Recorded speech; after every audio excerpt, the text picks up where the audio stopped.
Turn with me, please, to Romans chapter 12. Let me read to you verses 1 and 2. ரோமர் 12 அதிகாரம் முதல் 2 வசனங்கள். Romans 12, 1 and 2. ரோமர் 12 1 2. I beseech you, therefore, brethren, by the mercies of God, that you present your bodies as living sacrifice, holy, acceptable unto God, which is your reasonable service. அப்படி இருக்க சகோதரரே, நீங்கள் உங்கள் சரீரங்களை பரிசுத்தமும் தேவனுக்கு பிரியமுமான ஜீவ பலியாக ஒப்புக் கொடுக்க வேண்டும் என்று தேவனுடைய இரக்கங்களை முன்னிட்டு உங்களை வேண்டிக் கொள்கிறேன். இதுவே நீங்கள் செய்யத்தக்க புத்தியுள்ள ஆராதனை. Be not conformed to this world, but be transformed by the renewing of your mind, that you may prove what is the good and acceptable and perfect will of God. நீங்கள் இந்த பிரபஞ்சத்திற்கு ஒத்த வேஷம் தெரியாமல் தேவனுடைய நன்மையும் பிரியமும் பரிபூர்ணமான சித்தம் இன்னதென்று பகுத்தறியத்தக்கதாக உங்கள் மனம் புதிதாகிறதுனாலே மறுரூபமாகுங்கள். Paul is telling the believers that they need to be changed by the renewing or transformed by the renewing of their mind. Pavul விசுவாசிகளை பார்த்து சொல்லுகிறார், உங்கள் மனம் புதிதாகிறதுனாலே நீங்கள் மறுரூபமாகுங்கள் என்று. Every believer ought to set out on a mission to renew his mind with the word of God. ஒவ்வொரு விசுவாசியும் தேவனுடைய வார்த்தையை கொண்டு மனதை மறுரூபமாக்குகிற வேலையிலே ஈடுபட வேண்டும். That is a spiritual work. இது ஒரு ஆவிக்குரிய வேலை. To take the word of God and put it in your heart and mind, so that your mind also thinks in line with your heart. தேவனுடைய வார்த்தை எடுத்து உள்ளத்திலும் மனதிலும் வைக்கும்போது உங்கள் மனம் கூட இருதயம் யோசிப்பதை போலவே அதுவும் யோசிக்க ஆரம்பிக்கும். I told you, man is spirit, soul and body. நான் சொன்னேன் இல்லையா, மனுஷன் ஆவி ஆத்துமா சரீரமா இருக்கிறான். The spirit is a new creation already. ஆவி ஏற்கனவே புது சிருஷ்டியா இருக்கிறது. All things have passed away, all things have become new. பழையவைகள் ஒழிந்து போயின, எல்லாம் புதிதாயின. That's a statement about the spirit of man. இது மனுஷனுடைய ஆவி குறித்து சொல்லப்பட்டிருக்கிற காரியம். And therefore the spirit of man is alive with a desire for the things of God. ஆகவே தேவனுடைய காரியங்களை குறித்த ஒரு விருப்பம் மனுஷனுடைய ஆவிக்குள்ளாக இருக்கிறது. You can feed the spirit man and the spirit man will grow.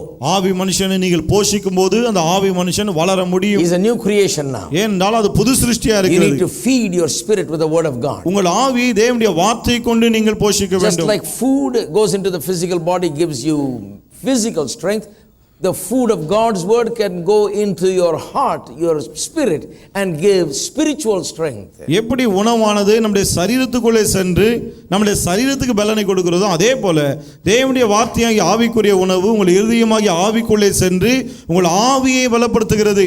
And the mind is not completely renewed yet. மனம் இன்னும் முற்றிலும் புதிதாகவில்லை. You cannot say about the mind that it is a new creation. மனதை குறித்து அது ஒரு புது சிருஷ்டி என்று நீங்கள் சொல்ல முடியாது. Now that is why many Christians, even after getting saved and being spirit filled and baptized and all that, joining the church and everything, still they are not acting like very good Christians. ஆகவே தான் இன்னும் பல கிறிஸ்தவர்கள் ரட்சிக்கப்பட்டு ஞானஸ்நானம் பெற்று சபைக்கு ஒழுங்காய் வந்து கொண்டிருந்தும் உண்மையான கிறிஸ்தவர்களைப் போல அவர்கள் நடந்து கொள்வதில்லை. Not only in terms of their leanings towards sin and sinful things. அதாவது பாவம் செய்கிறது, பாவமான காரியங்களை விரும்புகிறது போன்ற காரியங்கள் அவைகளை செய்வது மட்டும் அல்ல, they are also oriented towards failure and weakness and inadequacy and feelings of inferiority and all those things. தாழ்வு மனப்பான்மை, தோல்வி, பிற்போக்கான எண்ணம் போன்ற அப்படிப்பட்ட காரியங்களும் அவர்களுக்குள்ளாக அதிகமாக இருக்கிறது. Fear and doubt and all of these things are part of their lives. பயம், சந்தேகம் போன்ற காரியங்களும் அவருடைய வாழ்க்கையின் ஒரு பகுதியாகவே இருக்கிறது. They are born again, they are children of God. அவர்கள் மறுபடியும் பிறந்தவர்கள் தான், தேவனுடைய பிள்ளைகள் தான். But yet they are in that condition. என்றாலும் அந்த நிலையிலே அவர்கள் இருக்கிறார்கள். Now if you move with a person who is afraid and doubtful and who feels inadequate and has an inferiority complex, பயத்திலும் சந்தேகத்திலும் என்னால முடியாது என்கிற ஒரு எப்படிப்பட்ட எண்ணத்திலும் தாழ்வு மனப்பான்மையில் இருக்கிற ஒரு ஆளை நீங்கள் பார்த்தால், if you have one like that in your home, உங்க வீட்டில் அப்படிப்பட்ட ஒருவர் இருந்தால், you'll have a very difficult time with that person. அந்த ஆளோட கூட வாழ்வது ரொம்ப கஷ்டம்.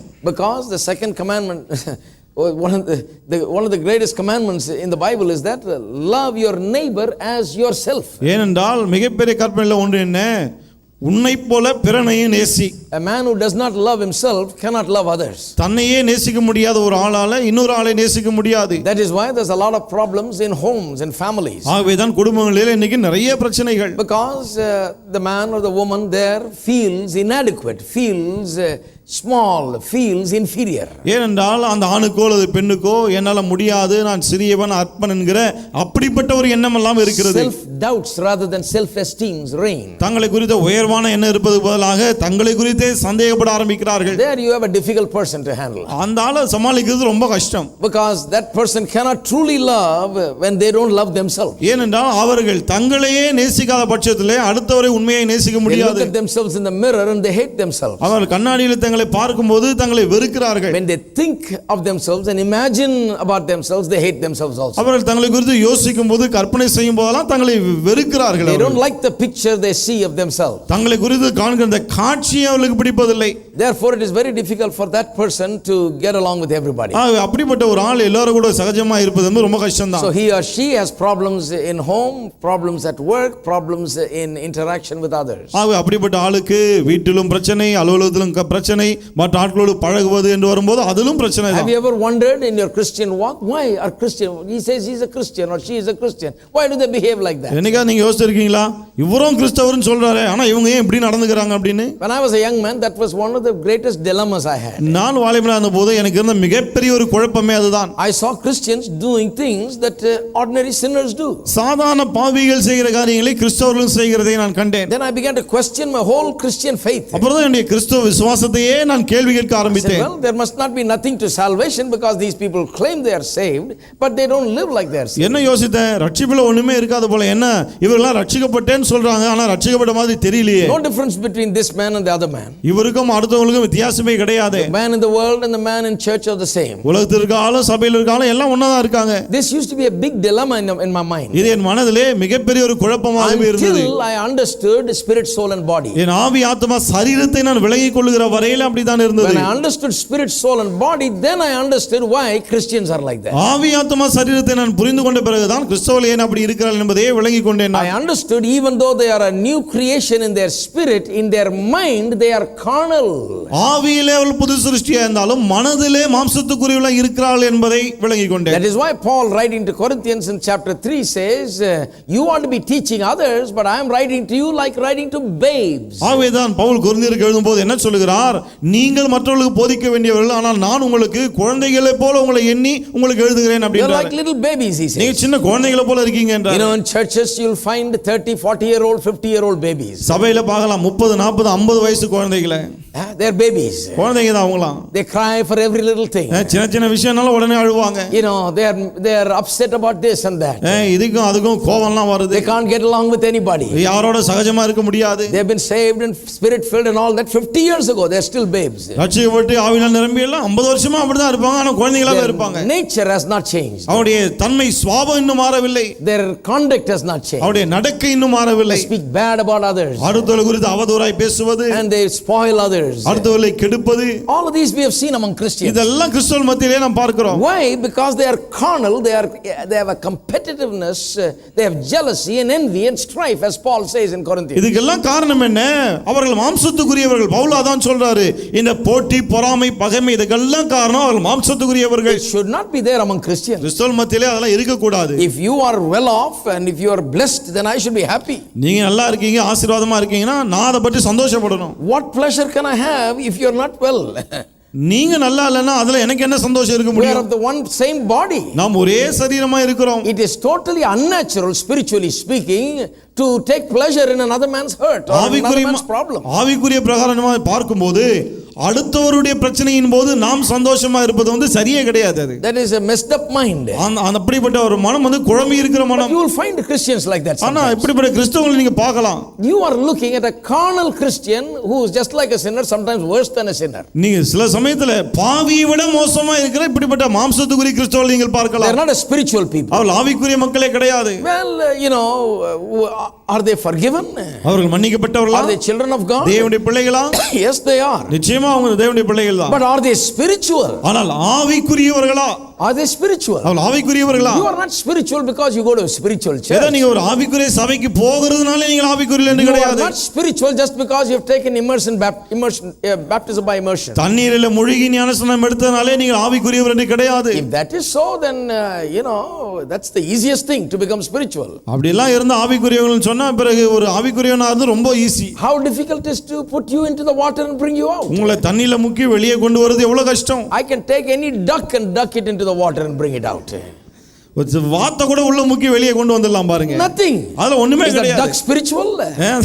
தண்ணியில முங்குறதுனால அந்த வாத்து என்ன ஆவிக்குரிய It's வாத்தா? a wet duck, not a spiritual duck. ஆவிக்குரிய வாத்தெல்லாம் நனஞ்ச வாத்து இப்ப அவ்வளவுதான். So, don't think that immersion baptism makes you spiritual. ஆகவே தண்ணியில முழுகி ஞானஸ்நானம் எடுத்தனால பெரிய ஆவிக்குரியவன் நினைச்சிராதீங்க. No. இல்லை. Spiritual means to have a spiritual mind. ஆவிக்குரியவன் சொல்லும்போது மனம் ஆவிக்குரிய மனமா இருக்க வேண்டும். Spiritual means to have the thoughts and imaginations and everything ordered in the way that God has it. ஆவிக்குரியவர் என்று சொல்லும்போது நம்முடைய எண்ணங்கள் யோசனைகள் எல்லாவற்றையும் தேவன் எப்படி விரும்புகிறாரோ அதுபோல நாம் கொண்டு வருவது. You have come away from thinking the way that you used to think and started now thinking in a new way, in a new direction. முன்னே நீங்கள் சிந்தித்துக் கொண்டிருந்த அந்த விதத்திலிருந்து மாறுபட்டு புதிய பாணியிலே புதிய திசையிலே சிந்திக்க ஆரம்பிக்கிறீர்கள். And only when that happens you will see changes that are evident in your spirit, soul and body, in your family, in your finances, in the work of your hand. இது நடைபெறும் போதுதான் உங்களுடைய ஆவி ஆத்துமா சரீரத்திலே குடும்பத்திலே கையிட்டு செய்கிற வேலையிலே பொருளாதாரத்திலே எல்லாவற்றிலும் ஒரு மாற்றத்தை நீங்கள் காண்பீர்கள். Until then all that you are is you are a born again believer. அதுவரையில நீங்க வெறும் மறுபடியும் பிறந்த விசுவாசி அவ்வளவுதான். That you may be a miserable person on the outside. ஆனா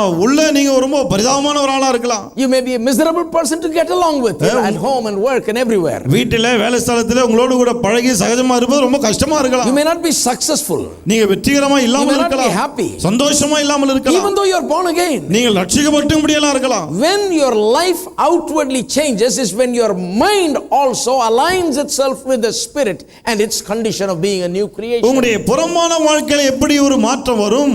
மறுபடியும் பிறந்திருக்க அந்த ஆவியோடு கூட உங்களுடைய மனமும் ஒத்து போகும்போது அதே போல ஆகும்போது மாற்றம் வரும். So the mind is the thing that we need to pay attention about. ஆகவே இந்த மனதிலே நாம் கவனம் செலுத்த வேண்டும். Sure, in the spirit we need to put the word in there. ஆவியிலே ஆவிக்குள்ளாய் தேவனுடைய வார்த்தையை நான் போட வேண்டும் என்பது உண்மைதான். Because the spirit is born again, it's like a little child.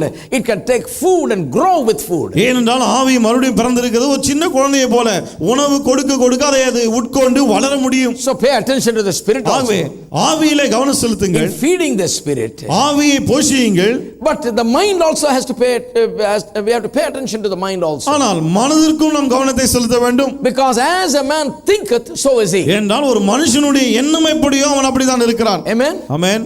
What is the quality of your life going to be? உங்களுடைய வாழ்க்கையின் தரம் எப்படி இருக்க போகிறது? How is your family going to be? உங்களுடைய குடும்பம் எப்படி இருக்க போகிறது? How is your business going to be? உங்களுடைய வியாபாரம் எப்படி இருக்க போகிறது? How are you going to be personally? தனிப்பட்ட முறையிலே நீங்கள் எப்படி இருக்க போகிறீர்கள்? You are going to be the way that you think. நீங்க என்ன யோசிக்கிறீர்களோ அப்படிதான் இருக்க போகிறீர்கள். Your thinking will determine the quality of your life. உங்களுடைய எண்ணம் தான் உங்களுடைய வாழ்க்கையின் தரத்தை நிர்ணயிக்கும். Now this is the essence of what we've been talking. இதுதான் நாம் பேசிக் கொண்டிருக்கிற போது. Now in this connection let's go to 2 Corinthians chapter 10. தொடர்பாக 2 கொரிந்தியர் 10ஆம் அதிகாரத்துக்கு நாம் போவோம். Verse 3 onwards. 3ஆம் வசனத்திலிருந்து For though we walk in the flesh we do not war according to the flesh, for the weapons of our warfare are not carnal but mighty through God to the pulling down of strongholds. நாங்கள் மாம்சத்தில் நடக்கிறவர்களாய் இருந்தோம் மாம்சத்தின்படி போர் செய்கிறவர்கள் அல்ல. எங்களுடைய போர் ஆயுதங்கள் மாம்சத்துக்கு ஏற்றவர்களாய் இராமல் அரண்களை நிர்மூலமாக்குறதுக்கு தேவ பலமுள்ளவர்களாய் இருக்கிறது. Casting down imaginations and every high thing that exalts itself against the knowledge of God, bringing every thought into captivity to the obedience of Christ. அவைகளால் நாங்கள் தர்க்கங்களையும் தேவனை அறிகிற அறிவுக்கு விரோதமாய் எழும்புகிற எல்லா மேட்டிமையை நிர்மூலமாக்கி எந்த எண்ணத்தையும் கிறிஸ்துவுக்கு கீழ்ப்படியே சிறைப்படுத்துவர்களாய் இருக்கிறோம். Now you got to understand the mind. மனதை நீங்கள் புரிந்து கொள்ள வேண்டும். The mind has intellect, emotion and will. மனதிலே அறிவாற்றல் உணர்ச்சி சித்தம் மூன்றும் இருக்கிறது. Intellect is the thinking process. அறிவாற்றல் என்பது சிந்திக்கக்கூடிய ஒன்று. Capacity to think. சிந்திக்கக்கூடிய ஆற்றல். The emotion is the capacity to feel. உணர்ச்சிகள் என்பது உணரக்கூடிய ஆற்றல். The will is the capacity to desire and determine. சித்தம் என்பது தீர்மானிக்கக்கூடிய ஒரு ஆற்றல். And I told you that all of these three things work together in imagination. நான் சொன்னேன் இல்லையா, கற்பனையிலே இந்த மூன்று காரியங்களும் இணைந்து செயல்படுகிறது. And when all of these three things are taking you in a particular direction, and you're getting a picture in your heart and mind about some things, that is called imagination. அதாவது இந்த மூன்று காரியங்களும் உங்களை குறிப்பிட்ட திசையில கொண்டு போய் அதை குறித்த ஒரு படத்தை கற்பனையை உங்களுக்குள்ளே கொடுக்கும்போது அதுதான் கற்பனை என்று நாம் சொல்லுகிறோம். Now imagination is a God given ability. இந்த கற்பனை என்பது தேவனால் கொடுக்கப்பட்ட ஒரு சக்தி. Mind is God given. மனம் தேவனால் கொடுக்கப்பட்டது. To be able to think and to will and to feel is a God given ability. சிந்திக்கக்கூடியது, உணரக்கூடியது, சித்தம் கொள்ளக்கூடிய ஆற்றல் எல்லாமே தேவனால் கொடுக்கப்பட்ட ஆற்றல். And this complex process that we call imagination is a wonderful thing. இந்த கற்பனை என்று நாம் அழைக்கிறோமே, பல காரியங்கள் ஒன்றாய் இணைந்து வேலை செய்கிறது, இது தேவனால் கொடுக்கப்பட்டது. And this is where I want to pay attention, because when you renew your mind with new thoughts, your imagination goes in a new direction. புதிய எண்ணங்களினாலே உங்கள் மனதை நீங்கள் புதிதாக்கும் போது உங்களுடைய கற்பனைகள் புதிய திசையிலே போக ஆரம்பிக்கிறது என்பதை தான் சொல்ல விரும்புகிறேன். And man is made to imagine and then bring to pass whatever he is imagining. மனுஷன் எப்படி உண்டாக்கப்பட்டிருக்கிறான்? கற்பனை செய்து தான் கற்பனை செய்ததை கண்களுக்கு முன்பாய் கொண்டு வரக்கூடிய ஆற்றல் பெற்றவனாய் உண்டாக்கப்பட்டிருக்கிறான். You cannot imagine, you cannot have. உங்களால் கற்பனை செய்ய முடியவில்லை என்றால் அதை பெற முடியாது. Whatever you imagine, that's what you're going to have. நீங்கள் என்ன கற்பனை செய்கிறீர்களோ அதை தான் பெற போகிறீர்கள். Now if you say why, I'll just tell you that's the way God has made you. ஏன் நீங்க கேட்கலாம், நான் என்ன சொல்லுகிறேன், தேவன் உங்களை அப்படிதான் உண்டாக்கி இருக்கிறார். That's the way you and I are made. நீங்களும் நானும் அப்படிதான் உண்டாக்கப்பட்டிருக்கிறோம். So instead of asking why, let's talk about how. How does it work? ஆகவே ஏன் என்று கேட்பதற்கு பதிலாக இது எப்படி வேலை செய்கிறது என்று அதை நாம் கேட்போம். Understand the power of imagination. கற்பனையின் வல்லமையை நீங்கள் விளங்கிக் கொள்ளுங்கள். You see, everything that you see in this world by way of man's making is something that began with the thought and imagination, and then it became reality. இன்றைக்கு மனுஷன் இந்த உலகத்திலே உண்டாக்கி இருக்க எல்லாவற்றையும் பாருங்கள், முதலாவது ஒரு எண்ணமாய் கற்பனையை உருவாகி அதன் பிறகுதான் அது கண்களுக்கு முன்னே வந்திருக்கிறது. In these three verses that I just read to you, we are told three words. நான் வாசித்த இந்த மூன்று வசனங்களிலே மூன்று வார்த்தைகள் இருக்கிறது. Thoughts, imaginations and strongholds. எண்ணங்கள், கற்பனைகள், பலத்த அரண்கள். It really works like that. இது இப்படி தான் வேலை செய்கிறது. A thought over a period of time becomes leads into imagination. கொஞ்ச காலமாய் ஒரு எண்ணம் உள்ளேயே இருக்கும்போது அது கற்பனையாய் உருவாகிறது. And that imagination being there for a while then becomes a stronghold. It captivates you and fills you. அந்த கற்பனை தொடர்ந்து கொஞ்ச காலம் உள்ள இருக்கும்போது அது உங்களை சிறைபிடித்து பலத்தாரனாய் மாறுகிறது. That is the way things work. காரியங்கள் அப்படிதான் வேலை செய்கிறது. This can work positively and negatively. இது முற்போக்காகவும் வேலை செய்யும், பிற்போக்காகவும் வேலை செய்யும். That is why we are warned here to make sure that it doesn't work negatively, because this is such a powerful thing, it can destroy you when it works negatively. ஆகவே தான் இங்க வசனம் என்ன எச்சரிப்பு கொடுக்கிறது, இது மிகவும் சக்தி வாய்ந்தது, பிற்போக்கான விதத்திலே வேலை செய்யும் என்றால் அது உங்களை அழிக்க கூடும் என்று சொல்லுகிறது. Be sure about what you put in your mind as far as thoughts are concerned. ஆகவே எண்ணங்களை பொறுத்தவரையிலே மனதிலே என்ன எண்ணங்களை போடுகிறீர்கள் என்பதிலே கவனமாக இருங்கள். I was in a college this week, asked to say a few words. இந்த வாரம் ஒரு கல்லூரியிலே என்னை பேச அழைத்திருந்தார்கள். Non-Christian college. கிறிஸ்தவர்கள் அல்லாத ஒரு கல்லூரி அது.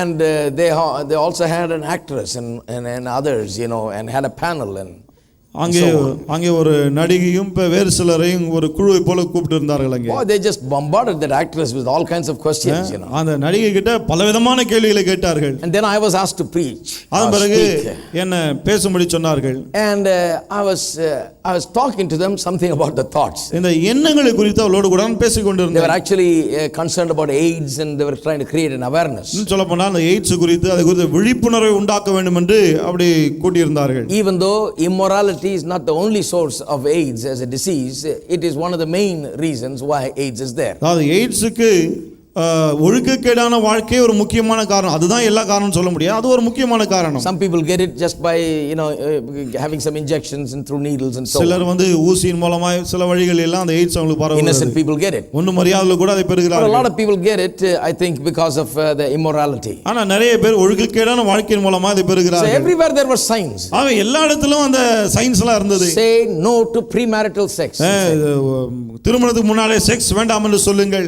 Big posters. பெரிய பெரிய போஸ்ட் ஒட்டி இருந்தாங்க. And where is I forget what it said actually. என்னென்ன கோஷம் தெரியல. But it all had to do with this moral life. எல்லாமே சீரான ஒரு வாழ்க்கை வாழ வேண்டும் என்பது குறித்தது. So I began to talk to them about moral life and what the Bible teaches about moral life. ஆகவே இந்த சன்மார்க்க வாழ்க்கை குறித்து வேதம் அதை பற்றி என்ன போதிக்கிறது என்பது குறித்து நான் பேச ஆரம்பித்தேன். I told them I'm a Christian preacher, so I just know the Bible and I'll give them the Bible angle on moral life. நான் சொன்னேன் நான் ஒரு கிறிஸ்தவ பிரசங்கியார், பைபிள் மட்டும் தான் எனக்கு தெரியும். ஆகவே இந்த சன்மார்க்க வாழ்க்கை குறித்து வேதம் என்ன சொல்கிறது என்பதை நான் சொல்லட்டும் என்றேன். I told them how God created man. எப்படி தேவன் மனுஷனை உண்டாக்கினார்னு சொன்னேன். How man and woman were created. எப்படி ஆணும் பெண்ணுமாய் சிருஷ்டிக்கப்பட்டார்கள். Not like animals. மிருகங்களை போல அல்ல. Male and female of the animal species were created from the dust. அதாவது இந்த பூமியின் மண்ணிலிருந்து தான் ஆண் பெண் இரு மிருக வகையில் ஆண் பெண் இரண்டும் உண்டாக்கப்பட்டது. But man, the male and female of the mankind were created differently. Whereas man was taken from the dust, woman was taken from man. ஆனா ஆண் வர்க்கத்திலே ஆணும் பெண்ணும் வித்தியாசமாய் உண்டாக்கப்பட்டார்கள்.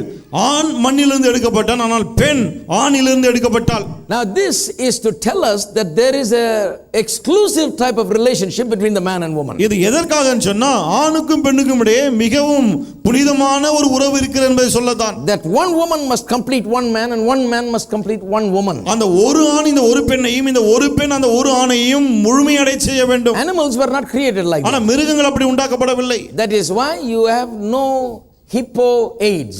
ஆகவேதான் மிருகங்களுக்குள்ள எய்ட்ஸ் நீ கேள்விப்படவே முடியாது. Never seen a monkey or a dog have AIDS. ஒரு நாய்க்கோ குரங்குக்கோ AIDS கேள்விப்படவே முடியாது. You know they don't have because they are made to live. I was going to say free but not free. They are made to live as they like. As far as their sexual morality is concerned. ஏனென்றால் இந்த sex விஷயத்துல அதுங்க அப்படிதான் இருக்கும்படி உண்டாக்கப்பட்டிருக்கிறது. Now God doesn't say dog you are a sinner, you know. தேவன் நாயை பார்த்து நாயே நீ ஒரு பாவின்னு சொல்வதில்லை. Dog is supposed to live like that. பாருங்க ஒரு நாய்னா அது அப்படிதான் அது. That's a dog. That's why we call it a dog. ஆகவேதான் அது நாய், அத நாய் என்றோம். But man is not supposed to live like that. ஆனா மனுஷன் அப்படி வாழ கூடாது. Man is supposed to live one man for one woman and one woman for one man. மனுஷன் எப்படி வாழ வேண்டும்? ஒரு பெண்ணுக்கு ஒரு ஆண், ஒரு ஆணுக்கு ஒரு பெண் என்று வாழ வேண்டும். This is the way God has ordained. தேவன் இப்படி தான் உண்டாக்கி இருக்கிறார். When you violate the basic law of God, then you get diseases, emotional problems, mental problems, family problems, financial problems. I read to them Proverbs 5, the entire Proverbs 5 I read to them and they sat there and listened shockingly, you know. இந்த தேவனுடைய அடிப்படை பிரமாணத்தை மீறும்போது தான் உணர்ச்சிகளில் பிரச்சனை, குடும்ப வாழ்வில் பிரச்சனை, பண விஷயத்துல பிரச்சனை, குடும்பத்துல பிரச்சனை, இது அதுன்னு சொல்லிட்டு கடைசில நீதிமொழி 5ஆம் அதிகாரத்தை அப்படியே வாஸ்தவம் பாருங்க, அதிர்ச்சியில உட்கார்ந்து இருக்காங்க. Proverbs 5 tells us about that. நீதிமொழி 5ஆம் அதிகாரம் அதை பற்றி எல்லாம் சொல்லுகிறது. About how wealth is gone, health is gone and peace in the home is gone and you come to total ruin. எப்படி ஆரோக்கியம் கெட்டு போகிறது, செல்வம் அழிந்து போகிறது, ஒண்ணும் இல்லாம நாசமா போறோம்னு சொல்லுகிறது அது. This is what happens. இதுதான் நடக்கிறது. And this is what is plaguing society, but society doesn't care about moral life. இன்னைக்கு சமுதாயத்தை இதான் கெடுக்கிறது, ஆனா இத பத்தி எல்லாம் அக்கறையே இல்லாமல் சமுதாயம் இருக்கிறது. In fact there are some people going outside, well it's all right, everybody does it, so இன்னும் சில பேர் இருக்காங்க எல்லாம் செய்றாங்க அதனால பரவாயில்லை அப்படின்றாங்க அவங்க. Everybody whatever everybody majority is doing is all right. பெரும்பான்மையாக என்ன செஞ்சாங்களோ அதெல்லாம் அவங்களுக்கு சரி. So they say don't talk about it. ஆகவே இத பத்தி எல்லாம் பேசாதீங்கன்றாங்க. I said we need to talk about it. நான் சொன்னேன் இத பத்தி எல்லாம் நாம் பேச வேண்டும். Because we need to warn people and tell people. ஏன்னா மக்களுக்கு நாம் எச்சரிக்கைகளை சொல்ல வேண்டும். Then I told them how they can guard themselves from it. பிறகு அவளுக்கு சொன்ன எப்படி இதெல்லாம் காத்துக்கொள்ள முடியும் என்று. Proverbs chapter 5 the last verse says he dies for lack of discipline. நீதிமொழிகள் 5ஆம் அதிகாரம் கடைசி வசனம் என்ன சொல்லுகிறது? A moral person dies. அதாவது துன்மார்க்கமான ஒரு ஆள் தன் மதிக்கேட்டின் மிகுதியினால் அழிந்து போகிறான் என்று. புத்தி இல்லாமல் அழிந்து போகிறான். புத்தியை கேளாதனால் மடிந்து போகிறான். Because of a lack of discipline, one translation says. ஒரு மொழிபெயர்ப்பு சொல்லுது ஒழுக்கம் இல்லாத ஒரு வாழ்க்கையினாலே சாகிறான் என்று. So I told them you got to discipline yourself. ஆகவே நான் சொன்னேன் நீங்கள் உங்களை ஒழுக்கப்படுத்திக் கொள்ள வேண்டும். And coming to the point, the main thing that you need to discipline yourself in order to live a life that is clean and holy is that you must discipline your thought. கடைசில என்ன சொன்னேன், இப்படிப்பட்ட ஒழுக்கமான ஒரு வாழ்க்கை நீங்கள் வாழ வேண்டுமானால் அதுக்கு முக்கியமாய் நீங்கள் செய்ய வேண்டியது உங்களுடைய எண்ணங்களை நீங்கள் ஒழுங்குபடுத்த வேண்டும். You got to discipline your thought. எண்ணங்களை சீர்படுத்த வேண்டும். You got to manage your mind like you manage a computer. எப்படி ஒரு கம்ப்யூட்டர் மேனேஜ் பண்ணீங்களோ அதே போல மனதை மேனேஜ் பண்ணணும். What goes in there is your responsibility. அங்க உள்ளே என்ன போகுது என்பது உங்களுடைய பொறுப்பு. They were blaming the cinema and the TV and the actors and actresses for dancing like that and all that stuff. அங்க என்னன்னா சொல்லிட்டு இருந்தாங்க, இப்படிப்பட்ட எண்ணங்கள் மனுஷனுக்குள்ள போறது இந்த சினிமா, டிவி, நடிகர் நடிகைகள் இவங்க தான் காரணம் அப்படின்னு. I said, all right, you've said all that you can say. நான் சொன்னேன், நீங்க சொல்ல வேண்டியதெல்லாம் சொல்லி முடிச்சிட்டீங்க. But I say to you, they are not to be blamed really. Ultimately, you are to blame for your problem. நான் சொன்னேன், பொறுப்பு கடைசில அவங்க கிடையாது, நீங்கள் தான் பொறுப்பு. You must discipline yourself. நீங்க தான் உங்களை ஒழுங்குபடுத்திக்கணும். Cinema fellow can take any cinema, but I am not going to watch any cinema. சினிமாக்காரன் என்ன சினிமானா எடுக்கட்டும், ஆனா எல்லாத்தையும் நான் பார்க்க போறது இல்ல. Amen. Amen. I am going to watch only what I want to watch. எனக்கு நான் என்ன பார்க்கணும்னு நினைக்கிறேனோ அதை நான் பார்க்க போறேன். People can take whatever they want, but I am not going to watch all that nonsense. டிவில கண்டதை வேணா போடலாம், ஆனா அவங்க போடுற எல்லாவற்றையும் நான் பார்க்க வேண்டும் என்று கிடையாது. What is the issue? இங்க என்ன பிரச்சனை? The issue is that my thought is very important. என்னுடைய எண்ணம் ரொம்ப முக்கியம், அதுதாங்க. My thoughts are important because my thoughts will lead to an imagination. என்னுடைய எண்ணங்கள் ரொம்ப முக்கியம், ஏன்னா அந்த எண்ணங்கள் தான் கற்பனைக்குள்ளே என்னை கொண்டு போகிறது. And if that imagination stays, that it will become a stronghold. It will captivate me and make me a slave to that imagination. அந்த கற்பனை அப்படியே இருக்கும் என்று சொன்னால் அந்த கற்பனை என்னை அப்படியே சிறைபிடித்து வைத்துக் கொள்கிறது. I'll become a slave to that. I'll become in bondage to that. நான் அதுக்கு கட்டுப்பட்டு அடிமையை போல ஆகி விடுகிறேன். So my thought is no ordinary matter. I've got to safeguard my thoughts. ஆவேன எண்ணம் என்பது லேசான காரியம் அல்ல, என் எண்ணத்தை நான் பாதுகாக்க வேண்டும். That is what the Bible talks about. வேதம் அதை பற்றி தான் இங்கே பேசுகிறது. Casting down every imagination. எல்லா கற்பனைகளையும் நிர்மூலமாக்கி. Now the Bible does not say that you are a victim of your imagination. அதாவது உங்கள் கற்பனைக்கு நீங்கள் பலியானவர்கள் என்று வேதம் சொல்லல. No, you will become a victim if you allow yourself to become, but you cannot say, well, I just can't do anything, brother. The imagination just come on me and just take over me. என்னால ஒண்ணுமே பண்ண முடியலங்க, கற்பனை வந்து அப்படியே ஆட்கொள்ளுகிறது சிறப்பிடுன்னு சொன்னா பிறகு அதுக்கு பலியாவீர்கள். You are bigger than your imagination. உங்க கற்பனையை விட நீங்கள் பெரியவர்கள். You are to control your imagination. நீங்க தான் கற்பனைகளை கட்டுப்படுத்த வேண்டும். You are to manage your imagination. கற்பனைகளை நீங்க தான் சரியா நிர்வகிக்க வேண்டும்.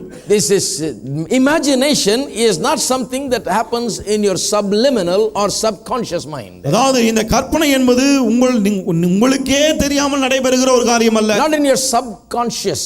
உங்கள் ஆழ் மனதில் உண்டாகிற ஒன்று அல்ல, உங்களுடைய எப்படி சொல்றது மேல் மனதில்.